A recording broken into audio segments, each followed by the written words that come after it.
Now straight back into the news. 2 people are feared dead after a 6-story building collapsed at Roysambu in Kasarani, just barely 3 months after another building collapsed in Huruma. Now, according to the official report, 7 people have been rescued, 6 treated, and 1 is being treated at the Kenyatta National Hospital. Now, the rescue operation still continues.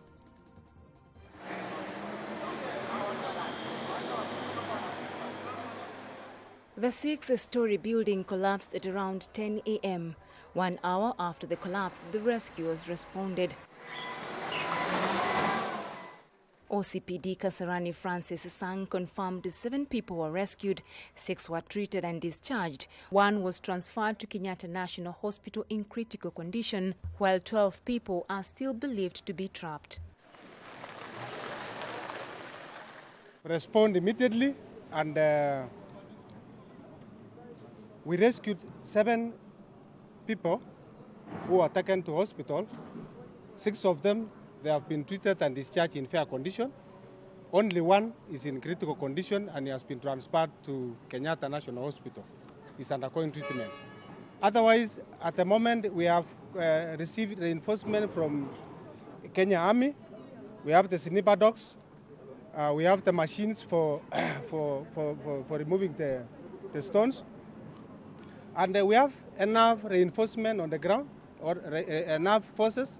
So we hope in a few minutes' time, I think we are hoping for success. Cyrus Minor had earlier worked at the same building. He says the construction materials then were wanting. He, however, confirmed that one of his friends was still working there and efforts to call him were futile. Tuliposikia nini imeanguka, tukakuja pande hii. Sasa na yeye alikuwa anafanya kwa hii site. Sasa nikajaribu kupigia simu, sabatikani kwa simu. Sasa kwa wale walitolewa, Saudi tulipokuja ni jamaa tulitoa 3. Kuna mmoja tulitoa akapelekwa hospitali. Hao wengine walikuwa wameenda kabla mimi sijafika. Kwa hiyo ni huyo mmoja tu nilishuhudia, lakini huyo simfahamu. Nairobi women representatives Rachel Shebesh and Dagoretti South, the Member of Parliament Dennis Waweru, urged the county government to take action to avoid such accidents. It's probably the 4th or 5th incident in Nairobi of buildings collapsing. And I think that the last time the government gave a strong indication, the president gave a strong indication that the Nairobi County government must condemn houses that are a hazard.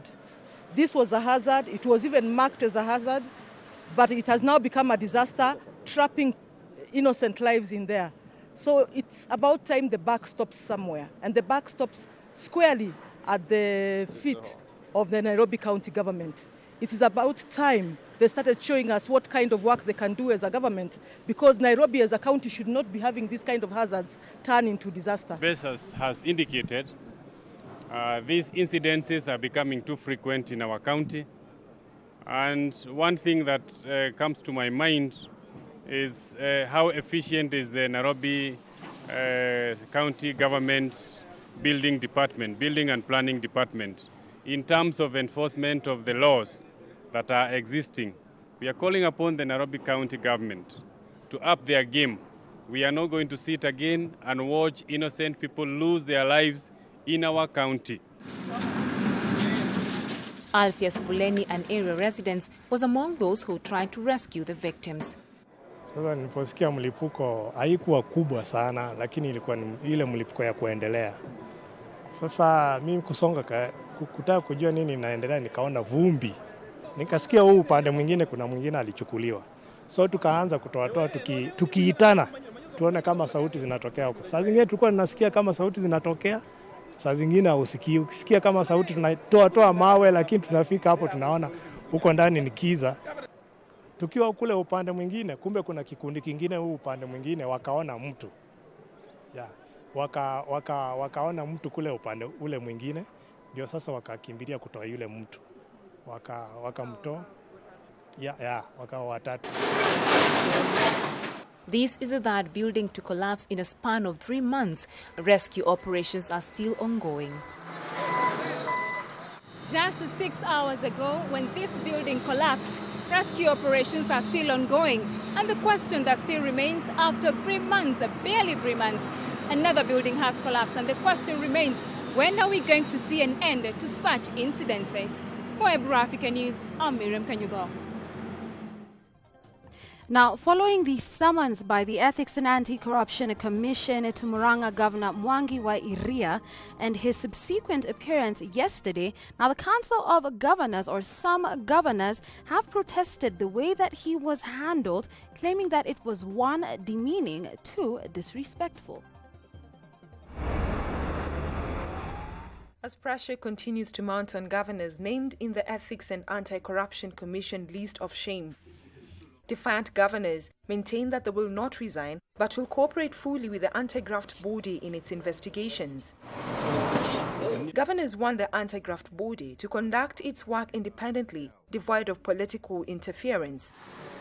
They further want ESCC to notify governors to be questioned on the venue of grilling to avoid what they term as inhuman acts, as witnessed in Murang'a Governor Mwangi wa Iria's case, which the Governors' Council has condemned, terming it irresponsible.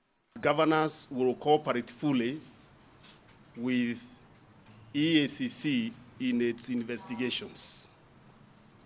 Governors do not claim immunity from investigations and/or prosecution where investigations establish criminal wrongdoing.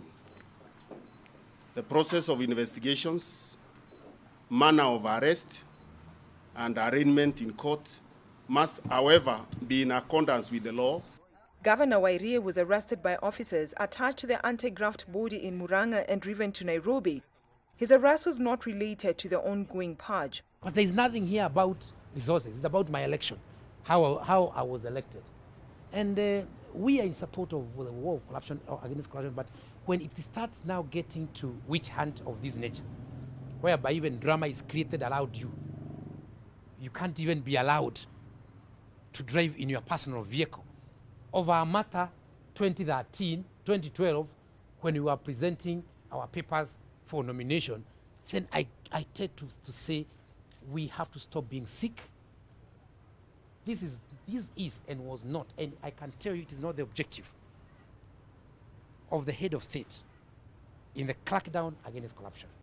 Bomet Governor Isaac Ruto, Nairobi County Governor Evans Kidero, and Mombasa Governor Ali Hassan Joho are among 16 governors named in the ESCC report. Already 5 cabinet secretaries have stepped aside to pave way for investigations.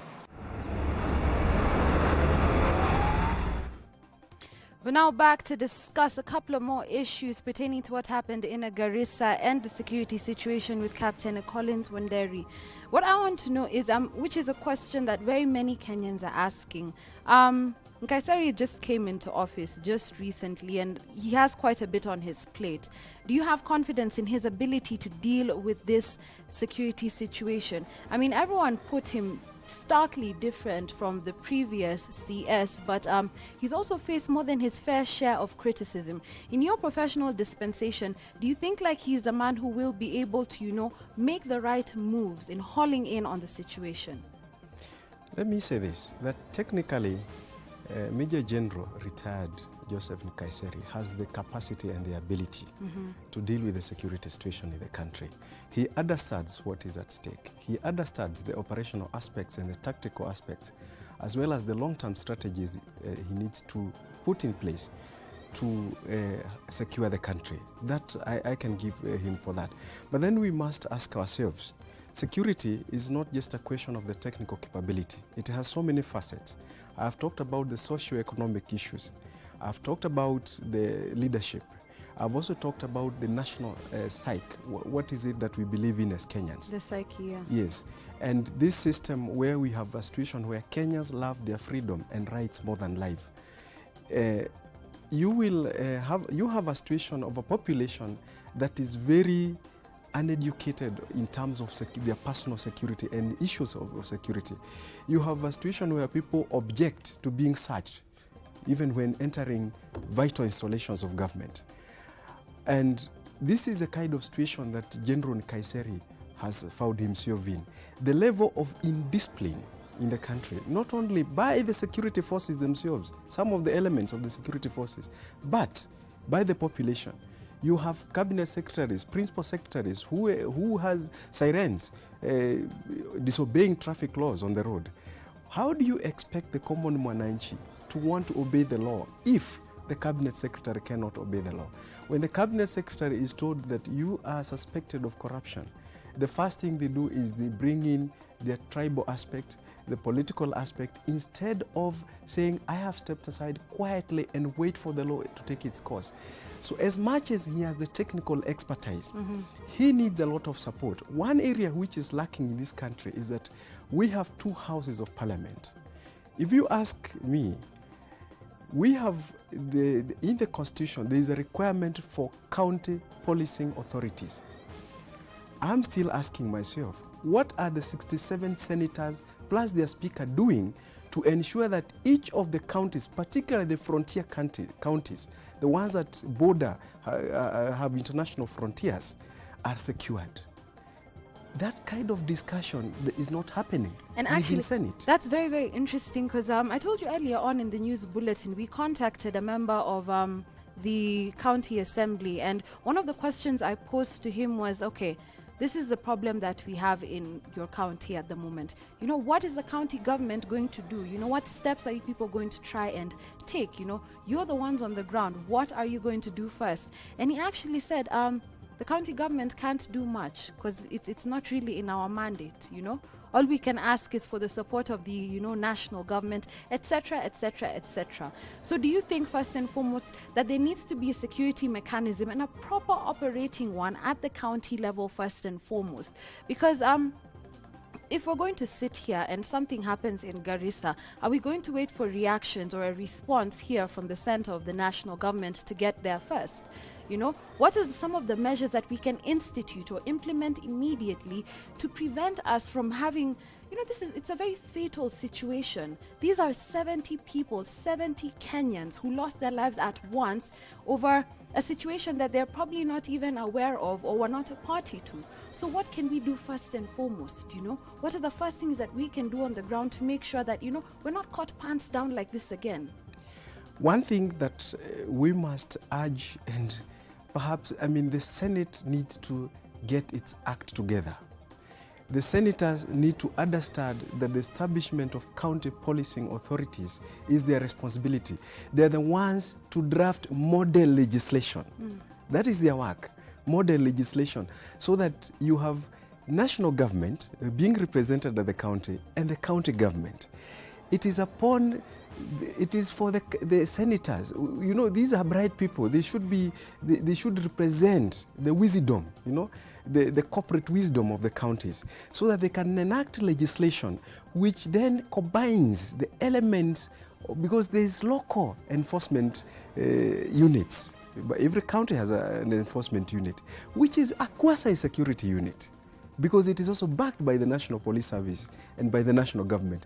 So to create synergy, you must have, I have seen some counties advertise for county policing board members.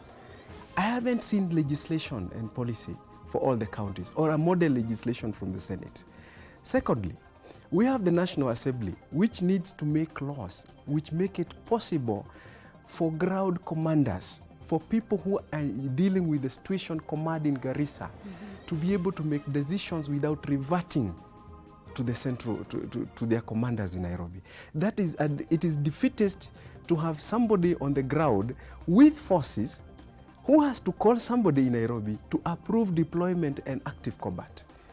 It is one thing that led to the creation of what I said, Homeland Security in the US, so that you have a group that is will react in a different manner. It will not wait for the bureaucratic chain of command, calls, messages. No, that is a group that reacts immediately.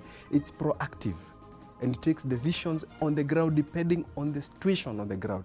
The cabinet secretary did not have to go to Garissa if he had empowered and given his people, the county commissioner and the people on the ground, full mandate to do what they were doing, because he wasn't going there to actually engage in combat.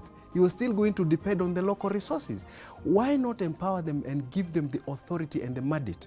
If you look at the countries which are federated, like Nigeria and Ethiopia, you have what is called the Federal Inspector General of Police.